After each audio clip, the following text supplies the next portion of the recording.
श्री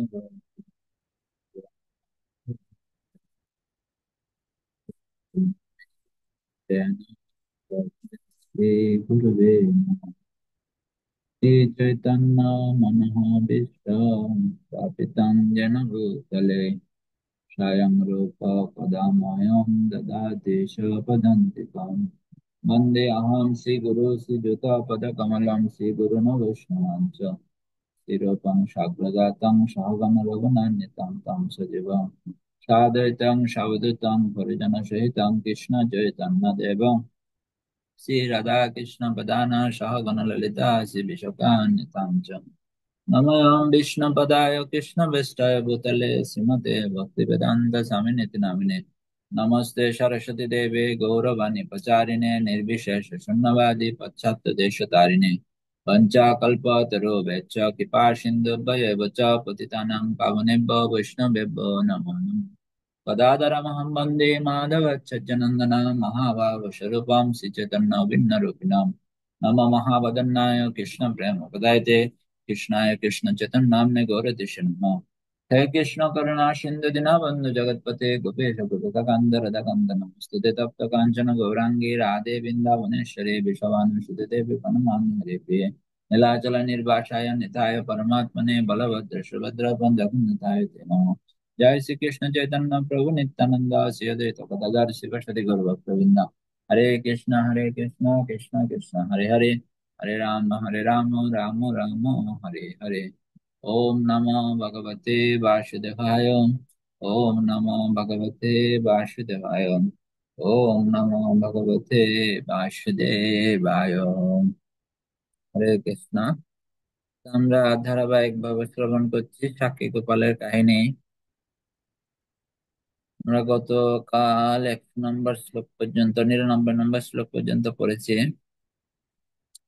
বড় বিপ্র ছোট বিপ্র দুইজনে, ছোট বিপ্র বিবাহ করতে রাজি, বড় বিপ্র বিবাহ দিতে রাজি তার কন্যাকে। কিন্তু বাধা হয়ে দাঁড়িয়েছে তার আত্মীয় স্বজন পরিবার বর্গ। সেজন্য ছোট বিপ্রের কাছে কন্যা দান করতে পারছে না। দুইজনের মনস্কামনা পূরণ করার জন্য ভগবান স্বয়ং সাক্ষী দেওয়ার জন্য এসেছেন। তো সাক্ষী দেওয়ার আশার প্রাক্কালে ভগবানকে রান্না করে কি করা হয়েছে, ভোগ নিবেদন করা হয়েছে। এক সের অন্ন রাঁধি করিহ সমর্পণ, তাহা খাইয়া তোমার সঙ্গে করিব গমন। গোপাল বলছে, এক সেরের অন্ন রান্না করে দাও, সেটা খেয়ে তোমার সাথে আমি কি করব, যাত্রা করব। আর দিন আজ্ঞা মাগি চলিলা বামন, আর পাছে পাছে গোপাল করিল গমন। ব্রাহ্মণ যখন যাচ্ছে, সামনের দিকে চলছে, পিছনে পিছনে গোপালও কি হচ্ছে, চলতে লাগলো। নূপুরের ধ্বনি শুনি আনন্দিত মন, উত্তমান্ন পাক করি করায় ভোজন। গোপাল যখন তার পিছনে পিছনে চলতে লাগলেন, তখন নূপুরের ধ্বনি শুনে ব্রাহ্মণ মন আনন্দে পূর্ণ হয়ে উঠল। আর প্রতিদিন তিনি অতি উত্তম অন্ন পাক করে গোপালের ভোগ দিতে লাগলেন। কারণ বৃন্দাবন থেকে আসা অনেক দূর পথ। এই মতে চলে বিপ্র নিজ দেশে আইলা, গ্রামের নিকটে আসি মনেতে চিন্তিলা। এভাবে চলতে চলতে ছোট বিপ্র অবশেষে তার নিজ দেশে ফিরে এলেন। গ্রামের নিকটে এসে তিনি মনে মনে ভাবতে লাগলেন, গোপাল পিছনে আদৌ আছে কিনা। এবে মুই গ্রামে আইনু, যাইমু ভবন, লোকেরে কহিব গিয়া সাক্ষীর আগমন। এখন আমি আমার গ্রামে এসে পৌঁছেছি এবং আমি আমার বাড়ি যাব। সকলকে গিয়ে বলবো যে সাক্ষী এসে উপস্থিত হয়েছেন। সাক্ষাতে না দেখিলে মনে প্রতীতি না হয়, ইহা যদি রহেন তবু নাহি কিছু ভয়। ব্রাহ্মণ তখন মনে মনে ভাবতে লাগলেন, সাক্ষাতে গোপালকে দর্শন না করলে আমার মন স্থির হচ্ছে না। অথচ গোপাল দেব যদি এখানে থাকেন, অর্থাৎ তিনি যদি আমার পিছনে পিছনে আর না যান, তাহলে কোনো ভয় নেই। এত ভাবি সেই বিপ্র ফিরিয়া চাহিল, আসিয়া গোপাল দেব তথায় রহিল। এই ভেবে সে ব্রাহ্মণ ফিরে চাইলেন, অমনি সঙ্গে সঙ্গে মৃদু হেসে গোপাল দেব সেখানে দাঁড়িয়ে রইলেন। ব্রাহ্মণেরে কহে, তুমি যাও নিজ ঘরে, এতাই রহিব আমি, না যাব। তো পরে গোপাল ব্রাহ্মণকে বললেন, এখন তুমি তোমার ঘরে ফিরে যাও, আমি আর তোমার পিছন পিছন যাব না, আমি এখন এখানে দাঁড়িয়ে থাকবো। কারণ শর্ত হয়েছিল যদি পিছনে তাকায়, যেখানে তাকাবে সেখানে গোপাল থেকে যাবে। সেখানে যেহেতু তাকিয়েছে পিছন দিকে, সেজন্য গোপাল এখানে দাঁড়িয়ে গেছে। তবে সেই বিপ্র যায় নগরে কহিল, শুনিয়া সকল লোক চমৎকৃত হলো। সবাই বলছে সাক্ষী দেওয়ার জন্য গোপাল এসেছে। আর এক কথা শুনে সবাই অত্যন্ত কি, এই আগমনের সংবাদ পেয়ে সবাই অত্যন্ত উৎফুল্লিত চমৎকৃত হলেন। আইল সকলে লোক সাক্ষী দেখিবারে, গোপাল দেখিয়া লোক দণ্ডবত করে। হ্যাঁ, সাক্ষী দেওয়ার জন্য যেহেতু গোপাল এসেছে, সবাই গোপালকে দেখতে এসে কি করছে, প্রণাম করছে। নমো ব্রাহ্মণ দেবায় গো ব্রাহ্মণ হিতায় চ, জগদ্ধিতায় কৃষ্ণায় গোবিন্দায় নমো নমঃ। এভাবে করে সবাই গোপালকে কি করছে, প্রণাম করছে। গোপালের সৌন্দর্য দেখি লোকে আনন্দিত, প্রতিমা চলিয়া আইলা শুনিয়া বিস্মিত। এরকম কত কোনো কেউ কি শুনছে গোপাল এভাবে ভগবান চলে আসে? হ্যাঁ, এরকম শুনে আর গোপালের সৌন্দর্য দর্শন করে সবাই আনন্দের সমুদ্রে কি হয়েছেন, মগ্ন হয়েছেন। যখন শুনলো গোপাল কি করতে হেঁটে হেঁটে সাক্ষী দেওয়ার জন্য এসেছেন, এটা শুনে সবাই অত্যন্ত বিস্মিত হয়ে গেলেন। তবে সেই বড় বিপ্র আনন্দিত হইয়া গোপালের আগে পরে দণ্ডবত হইয়া, এ বড় বিপ্র অনেক আনন্দ পেয়েছে। তিনি আনন্দ হয়ে একেবারে গোপালের সম্মুখে দণ্ডবত প্রণাম নিবেদন করলেন। সকলে লোকের আগে গোপাল সাক্ষী দিল, বড় বিপ্র ছোট বিপ্রে কন্যা দান করল। হম, সকল লোকের আগে গোপাল সাক্ষী দিল। অন্য সমস্ত লোকের সামনে গোপাল সাক্ষ্য দিলেন যে বড় বিপ্র ছোট বিপ্রকে কন্যা দান করেছে। তবে সেই দুই বিপ্রে কহিল, ঈশ্বর তুমি দুই জন্মে আমার কিঙ্কর। তারপর গোপাল দুই বিপ্রকে বললেন, তোমরা দুইজনে জন্ম জন্মান্তরে আমার সেবক। বিদ্যানগরে এই দুইজন ব্রাহ্মণের মতো বহু ভক্ত রয়েছেন, যারা ভগবানের নিত্য সেবক। তাদেরকে বলা হয় নিত্য সিদ্ধ। নিত্য সিদ্ধ ভগৎ ভক্ত এই জড় জগতে এলেও তাদের দেখতে একজন সাধারণ মানুষের মতো মনে হলেও তারা কখনো পরমেশ্বর ভগবানকে ভুলে যান না। সেটি হচ্ছে নিত্য সিদ্ধের লক্ষণ। দুই রকমের জীব রয়েছে, এক হচ্ছে নিত্য সিদ্ধ, আর হচ্ছে নিত্যবদ্ধ। নিত্য সিদ্ধগণ কখনো পরমেশ্বর ভগবানের সঙ্গে তাদের সম্পর্কের কথা ভুলে যান না, কিন্তু নিত্যবদ্ধগণ সর্বদা বদ্ধ। এমনকি সৃষ্টির পূর্বেও তারা পরমেশ্বর ভগবানের সঙ্গে তাদের সম্পর্কের কথা ভুলে গেছে। এখানে পরমেশ্বর, এখানে ভগবান সেই দুইজন ব্রাহ্মণকে বললেন যে তারা জন্ম জন্মান্তরে তার সেবক। জন্মান্তরে কথাটি জড়জগতের বেলায় প্রযোজ্য, কেননা চিৎ জগতে জন্ম মৃত্যু জরা ব্যাধি নেই। ভগবানের নির্দেশ অনুসারে নিত্য সিদ্ধগণ একজন সাধারণ মানুষের মতো এই জগতে বিরাজ করেন, কিন্তু তাদের একমাত্র কাজ হচ্ছে ভগবানের মহিমা প্রচার করা। আপাত দৃষ্টিতে এই ঘটনাটিকে দুইজনের সাধারণ মানুষের মধ্যে বিবাহ বিষয়ক ঘটনা বলে মনে হয়, কিন্তু শ্রীকৃষ্ণ সেই দুইজন ব্রাহ্মণকে তার নিত্য কিঙ্কর বলে স্বীকার করেছেন। উভয় ব্রাহ্মণই সাধারণ ব্রাহ্মণের মতো এই ব্যাপারে অনেক অসুবিধা স্বীকার করেছিলেন, কিন্তু তারা ভগবানের নিত্য সেবক রূপে সবকিছুই করেছিলেন। এই জড়জগতে নিত্য সিদ্ধদের সাধারণ মানুষের মতো কার্য করছেন বলে মনে হতে পারে, কিন্তু তারা কখনো ভুলে যান না যে তারা হচ্ছেন ভগবানের নিত্য সেবক। আর একটু উল্লেখযোগ্য বিষয় হচ্ছে, বড় বিপ্র ছিলেন সম্ভ্রান্ত, বিদ্বান ও ধনী, আর ছোট বিপ্র ছিলেন ধনহীন, অবিদ্বান ও অকুলীন। কিন্তু এই সমস্ত জড় মর্যাদার সঙ্গে ভগবত ভক্তি পরায়ণ নিত্য সিদ্ধদের সঙ্গে কোনো সম্পর্ক নেই। আমাদের স্বীকার করতে হবে যে নিত্য সিদ্ধরা নিত্যবদ্ধ সাধারণ মানুষ থেকে সম্পূর্ণ ভিন্ন। শিল নরোত্তম দাস ঠাকুর সে সম্বন্ধে প্রতিবর্ণ করেছেন, গৌরাঙ্গের সঙ্গী গণে নিত্য সিদ্ধ করি মানে, সে যায় গজেন্দ্র সুত পাশ। গৌরমণ্ডল ভূমি যে বা জানে চিন্তামণি, গো শ্রী গৌরমণ্ডল ভূমি, যে বা জানে চিন্তামণি, তার হয় ব্রজভূমে বাস, তার হয় ব্রজভূমে বাস। যিনি চৈতন্য মহাপ্রভুর সঙ্গীতের নিত্য সিদ্ধ বলে জানেন, তিনি অবশ্যই চির জগতে উন্নীত হয়ে ব্রজেন্দ্র নন্দন শ্রীকৃষ্ণের পার্ষদত্ব লাভ করেন। যিনি জানেন যে গৌরমণ্ডল ভূমি অর্থাৎ বঙ্গভূমির যে সমস্ত স্থানে চৈতন্য মহাপ্রভু বিরাজ করেছিলেন, সে স্থান সকল চিন্তামণির দ্বারা রচিত। তিনি গোলক বৃন্দাবনে বাস করার মহা সৌভাগ্য অর্জন করেন। বৃন্দাবনবাসী এবং গৌরমণ্ডল ভূমিবাসী বা শ্রীধাম মায়াপুরবাসীদের মধ্যে কোনো পার্থক্য নেই। হরে কৃষ্ণ। এখানে নিত্য সিদ্ধ নিত্যবদ্ধ জীবদের মহিমা এই শ্লোকে বর্ণনা করা হচ্ছে।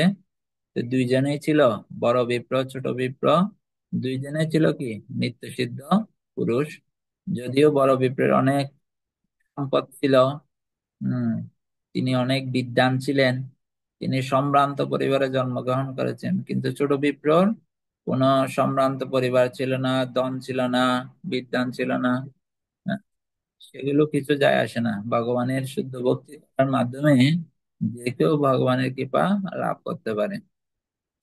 দুহারে সত্যে তুষ্ট হইলা, দুহে মাগ বর, দুই বিপ্র বর মাগে আনন্দে অন্তর। ভগবান বললেন, তোমাদের দুইজনের সত্যবাদিতায় আমি অত্যন্ত সন্তুষ্ট হয়েছি, তোমরা এখন আমার নিকট বর প্রার্থনা করো। তখন সেই দুইজন ব্রাহ্মণ অন্তরে আনন্দিত হয়ে বর প্রার্থনা করলেন। হম, তো ভগবানকে সন্তুষ্ট করতে হলে আমাদের কি লাগবে? সত্যবাদী হতে হবে। সত্যবাদী যদি না হয়, ভগবান আমাদের প্রতি কি হবে না? সন্তুষ্ট হবে না। এবং ভগবান কি করছে? বর প্রার্থনা করে বলছে। আমরা তো ভগবানের কৃপা ছাড়া চলতে পারবো না, ভগবানের কৃপা আমাদের লাগবে। তাই আমাদের কথা ভগবান শুনবে তখন। সরঙ্গ শরণাগতি হইবে যাহার, তাহার প্রার্থনা শুনে শ্রীনন্দ কুমার। সরঙ্গ শরণাগতি আমাদের লাগবে। যে শরণাগতির প্রথম একটা হচ্ছে সত্যবাদিতা, দৈন্য আত্মনিবেদন, গুপ্তপ্ত বরণ, অবশ্যই রক্ষিবে কৃষ্ণ বিশ্বাস পালন, ভক্তির অনুকূল মাত্র কার্যের স্বীকার, ভক্তি প্রতিকূল ভাব বর্জন অঙ্গীকার। এই ছয়টি হচ্ছে শরণ্য শরণাগতি। যদি বর দিবে তবে রহ এ স্থানে, কিঙ্করে দয়া দয়া তব সর্বলোক জানে।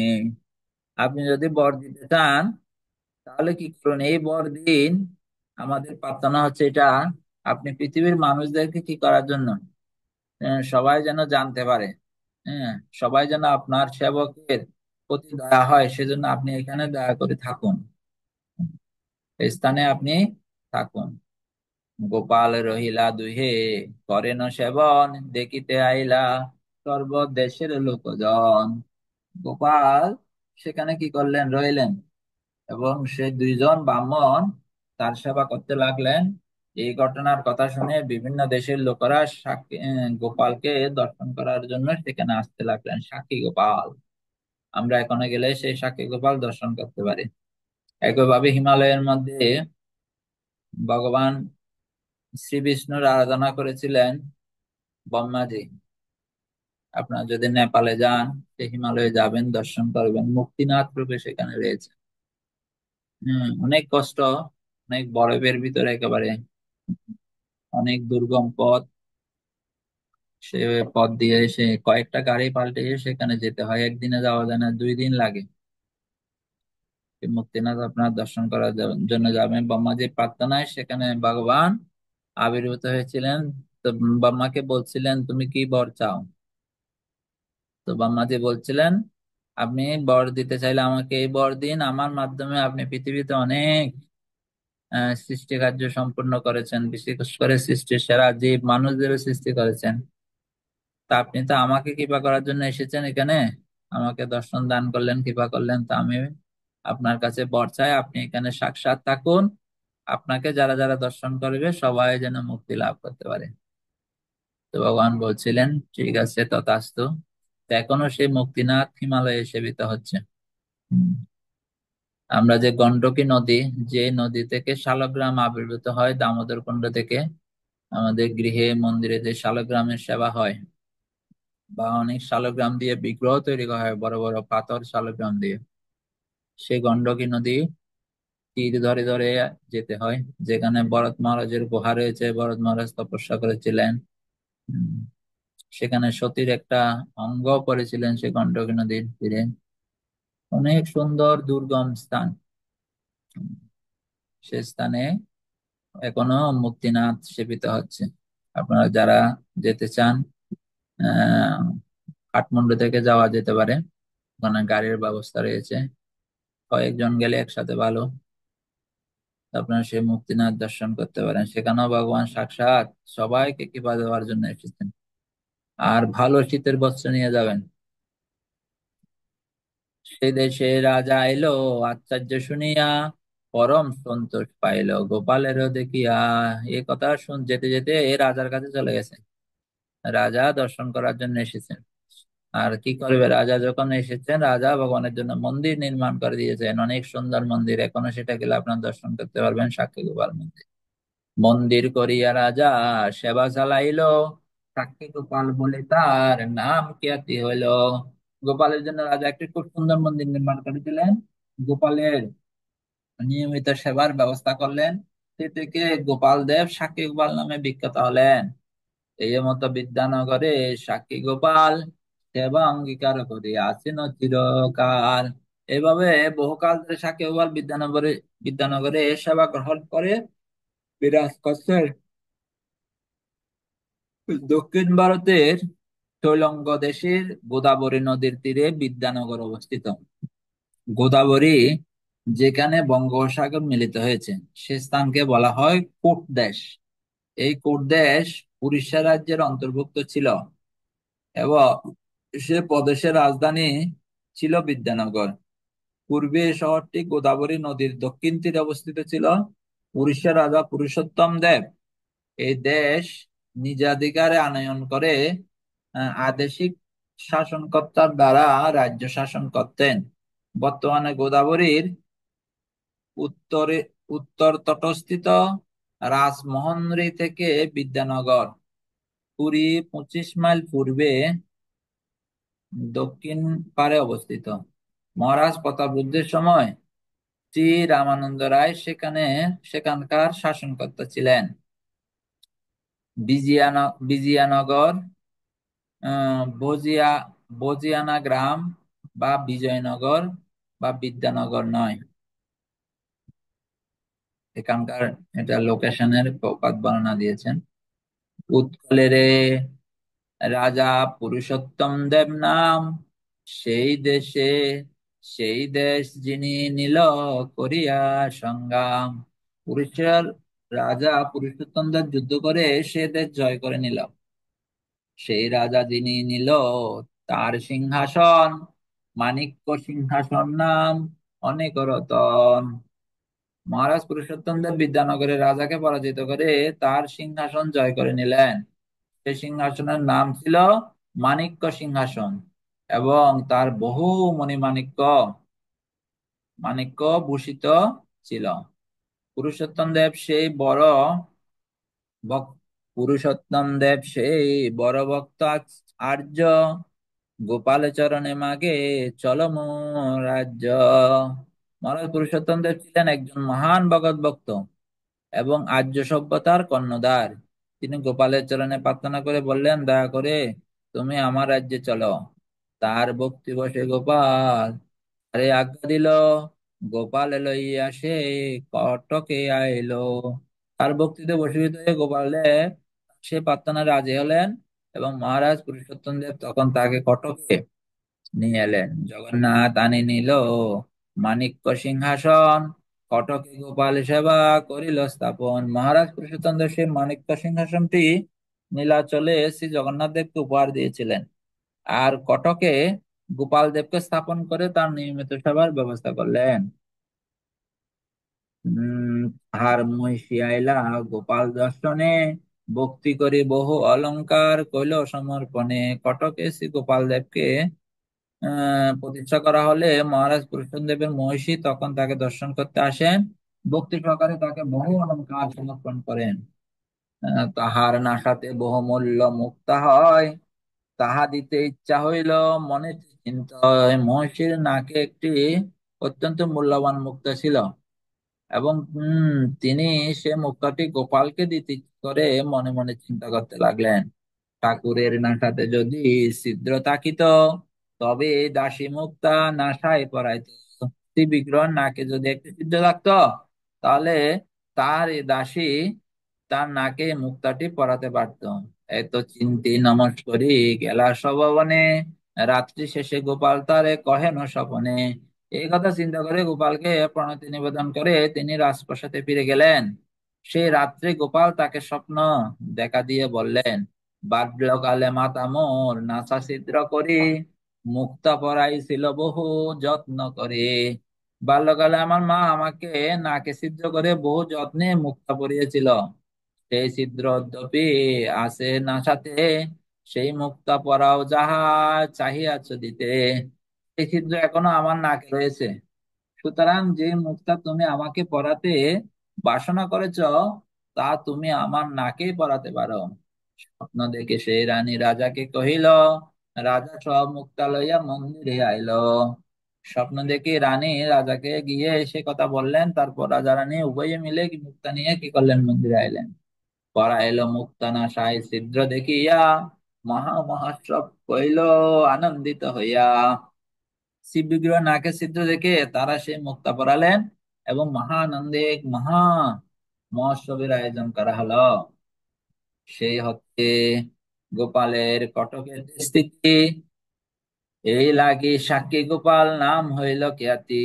সেই থেকে গোপাল কটকে রইলেন এবং সাক্ষী গোপাল নামে বিখ্যাত হলেন। নিত্যানন্দ মুখে শুনি গোপাল চরিত, তুষ্ট হইল মহাপ্রভু সভক্ত সহিত। এইভাবে নিত্যানন্দ প্রভু সাক্ষী গোপালের লীলা কথা শুনলেন, এবং তিনি তার ভক্ত সঙ্গীগণ উভয়ই খুব আনন্দ লাভ করেছিলেন। গোপালের আগে সব, গোপালের আগে যবে প্রভুর হয় স্থিতি, ভক্তগণে দেখে যেন দুহে এক মতি। শ্রীচৈতন্য মহাপ্রভু যখন শ্রী গোপাল বিগ্রহের সম্মুখে বসেছিলেন, তখন সমস্ত ভক্তরা তাদের দুইজনের একই মূর্তি দেখতে পেলেন। দুই এক বর্ণ দুহে প্রকাণ্ড শরীর, দুহে রক্তস্বর দোহার স্বভাব গম্ভীর। তাদের দুইজনের গায়ের রং এক, শরীর প্রকাণ্ড, পরিধানে গরিব বসন, দুইজনের স্বভাব অত্যন্ত গম্ভীর। মহা তেজোময় দুহে কমল নয়ন, দোহার বাবা বেশ দুহে চন্দনবন চন্দ্রবদন। ভক্তরা দেখলেন যে তখন মহাপ্রভু ও গোপাল দেব উভয়ে মহা তেজোময়, উভয়ের নয়ন কমলের মতো, উভয়ের ভাবাবিষ্ট, এবং উভয়ের শ্রীমুখ পূর্ণচন্দ্রের মতো। তো কৃষ্ণচন্দ্র কি হয়েছে, গৌরচন্দ্র হয়েছে। দোহা দেখে নিত্যানন্দ প্রভু মহারঙ্গে, ঠাড়াটাড়ি করি হাসে ভক্তগণ সঙ্গে। শ্রী নিত্যানন্দ প্রভু যখন শ্রী গোপাল বিগ্রহ চৈতন্য মহাপ্রভুকে এভাবে দেখলেন, তখন তিনি ভক্তদের সঙ্গে তা নিয়ে ঠাড়াটাড়ি করতে লাগলেন, এবং সমস্ত ভক্তরা তখন হাসতে লাগলেন। এই মত মহারঙ্গে এ রাত্রির বন্তিয়া, প্রভাতে চলিলা মঙ্গল আরতি দেখিয়া। প্রভাতে আমাদের মঙ্গল আরতি দেখলে আমাদের মঙ্গল হবে। এভাবে মহারম্ভে সেখানে সেই রাত্রিটি কাটিয়ে সকালবেলা মঙ্গল আরতি দর্শন করে চৈতন্য মহাপ্রভু তার ভক্তরা যাত্রা করলেন। ভুবনেশ্বরের পথে জইছে কইল দর্শন, বিস্তারি বনিয়াছেন দাস বৃন্দাবন। ভুবনেশ্বরে যাওয়ার পথে চৈতন্য মহাপ্রভু যে স্থান দর্শন করেছিলেন, তা বিস্তারিত ভাবে বৃন্দাবন দাস ঠাকুর চৈতন্য ভাগবত গ্রন্থে বর্ণনা করলেন। চৈতন্য ভাগবত গ্রন্থে অন্তখণ্ডে ছিল বৃন্দাবন দাস ঠাকুর চৈতন্য মহাপ্রভুর কটক থেকে রাজপথ হয়ে বালেহন্তা বা বালে বালকাটি চটি হয়ে ভুবনেশ্বর যাওয়ার বর্ণনা করেছেন। তিনি ভুবনেশ্বর শিব মন্দির দর্শন করেন, বালাকা বালকাটি চটি থেকে ভুবনেশ্বরের মন্দির 5-6 মাইল দূরে অবস্থিত। স্কন্দ পুরাণে শিবের একাগ্র কানন লাভের আখ্যায়িকা বর্ণিত আছে। কাশীরাজ নামে একজন রাজা পূজা করে শিবকে সন্তুষ্ট করে কৃষ্ণের সঙ্গে যুদ্ধে প্রবৃত্ত হন। কাশীরাজের পূজায় সন্তুষ্ট হয়ে শিব কৃষ্ণের বিরুদ্ধে তার যুদ্ধে তাকে সহায়তা করতে সম্মত হন। শিবের আর এক নাম হচ্ছে আশুতোষ, অর্থাৎ তিনি অল্পে সন্তুষ্ট হয়ে ভক্তকে বর প্রদান করেন। তাই শিব পূজার প্রতি মানুষের এত আসক্ত। কিন্তু শিবের সাহায্য হওয়া সত্ত্বেও সে যুদ্ধে কাশীরাজ কেবল পরাজিত হননি, তিনি নিহত হন। এভাবে শিবের পাশুপত অস্ত্র ব্যর্থ হয় এবং কৃষ্ণ কাশী দগ্ধ করেন। পরে কাশীরাজের পক্ষ অবলম্বন করে তার প্রভুর বিরুদ্ধে যুদ্ধ করার অপরাধ অবগত হয়ে শিব শ্রীকৃষ্ণের নিকট ক্ষমা প্রার্থনা করেন। তখন তিনি আশীর্বাদ স্বরূপ শ্রীকৃষ্ণের কাছ থেকে এ একাম্রকানন নামক একটি স্থান প্রাপ্ত হন। পরবর্তীতে এখানে কেশরী বংশীয় রাজারা রাজধানী স্থাপন করে কয়েক শতাব্দী উৎকল দেশে রাজত্ব করেন। হরে কৃষ্ণ হরে কৃষ্ণ কৃষ্ণ কৃষ্ণ হরে হরে, হরে রাম হরে রাম রাম রাম হরে হরে। তো আজকে তাহলে আমরা এখানে বিশ্রাম দান করে 140 নম্বর শ্লোক পর্যন্ত পড়েছি। আপনাদের কারো কোনো মন্তব্য থাকলে এই শ্লোকগুলোর আলোকে আপনারা বলতে পারেন। আমরা এখানে শেষ করবো।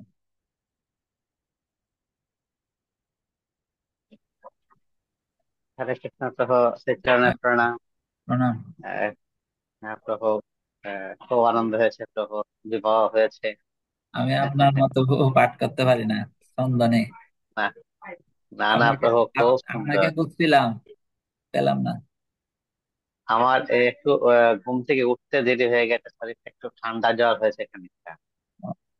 হ্যাঁ, দিয়ে উঠতে দেরি হয়ে গেছে, 3:30টার সময় উঠে আবার শুয়ে পড়েছি, শরীর খারাপ করছিল, দিয়ে উঠতে পারিনি আর। হ্যাঁ, আমাদের ভাগ্য খারাপ। প্রভু, এই সুরঙ্গ শরণাগতের একটা শ্লোক রয়েছে। হ্যাঁ, বলো।